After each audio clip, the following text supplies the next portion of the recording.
میں ڈال کر ختم کر دیا گیا۔ میں نے کہا یہ قانون مجھے اس کی یاد دلاتا ہے جو ساؤتھ افریقہ اس وقت کا روڈیشیا تھا، جب وہاں پر سیاہ فام لوگوں کو ان کے نام پر، ان کے چمڑی کے رنگ کی بنیاد پر ان سے امتیاز برتا جاتا تھا۔ میں نے تمام باتیں کہی پارلیمنٹ میں، اور میں نے پارلیمنٹ میں کھڑے ہو کر یہ بھی کہا کہ جس طرح موہن داس کرم چند گاندھی جب اس وقت کے ساؤتھ افریقہ میں، جب وہاں کی گوروں کی حکومت نے وہاں کے سیاہ فام اور ہندوستان سے جو لوگ گئے تھے ان کے خلاف ایک رجسٹریشن کا قانون بنایا تھا، تو موہن داس کرم چند گاندھی نے تمام لوگوں کو جمع کر کے وہ رجسٹریشن کارڈ کو پھاڑا اور اس کو جلایا۔ میں نے پارلیمنٹ میں کھڑا ہو کر کیا کہ اسپیکر صاحب یہ کام موہن داس کرم چند گاندھی نے کیا تو میں بھی اس سارے قانون کو پھاڑتا ہوں، میں پھاڑا ہوں اس کو۔ اور اس کے بعد ایک بی جے پی کی طرف سے لوگ بولنے لگے تو سسپینڈ کرو، میں نے جو کرتے کرو، میرے کو جو کرنا تھا میں کر دیا۔ ان کو سمجھ میں نہیں والا کرو، تم جو کرتے کرو۔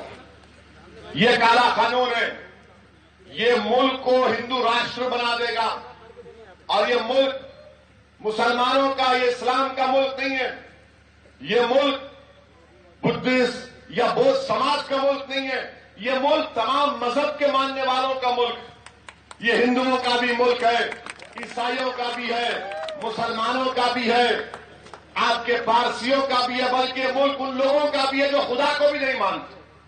یہ ہمارے ملک کی خوبصورتی ہے، مگر موجودہ وزیر اعظم اس ملک کی خوبصورتی کو بگاڑنا چاہتے ہیں، اس ملک کی خوبصورتی کو بگاڑنا چاہتے ہیں، اور یہ ملک ساری دنیا میں مخصوص ہے اس لیے کہ یہاں پر ہمہ قسم کے لوگ رہتے ہیں۔ اور بھارت کے وزیر اعظم بار بار کہتے ہیں کہ این آر سی کے تعلق سے، سی ڈبل اے کے تعلق سے وزیر اعظم بولتے ہیں کہ یہ شہریت دیتا ہے، لیتا نہیں ہے، یہ جھوٹ بول رہے ہیں۔ یہ شہریت دیتا بھی اور لیتا بھی ہے۔ کیسے لیتا؟ آسام میں سپریم کورٹ کے ماتحت این آر سی ہوا، سپریم کورٹ کا طرف سے این آر سی ہوا، اس میں 19 لاکھ عوام کے نام نہیں آئے۔ اس 19 لاکھ میں 5 لاکھ مسلمان ہیں، 5,40,000 ہمارے بنگالی زبان بولنے والے ہندو بھائی ہیں۔ بی جے پی کیا بولتی ہے کہ آسام کے 5,40,000 جو بنگالی زبان بولنے والے ہندو ہیں ان کو سٹیزن شپ دیں گے، اور جو 5 لاکھ مسلمان ہیں ان کو نہیں دیں گے۔ یہ اسمبلی میں کہا بی جے پی کے فائنانس منسٹر نے، میرے بھائی سٹیزن امینڈمنٹ ایکٹ کے تحت 5 لاکھ لوگوں کو سٹیزن شپ ملے گی آسام میں، اور جو مذہب کے نام پہ مسلمان ہیں ان کو نہیں ملے گا۔ اسی لیے یہ قانون سٹیزن شپ دیتا بھی ہے اور لیتا بھی ہے۔ اس کی مثال کیا ہے؟ آسام کی۔ دوسری بات، وزیر اعظم بولتے ہیں، رام لیلا گراؤنڈ میں وزیر اعظم اپنے منفرد سٹائل میں بولے 130 کروڑ جنتا کو جھوٹ بولا جا رہا ہے۔ جھوٹ نہیں، آپ جھوٹ بول رہے ہیں۔ جو قانون کے تحت این پی آر ہوگا وہ 2003 کے رولز ہیں۔ N P R N R C ایک ہی ہے، این پی آر ہوگا تو این آر سی ہوگا، اس کے رولز یہ بتا رہے ہیں۔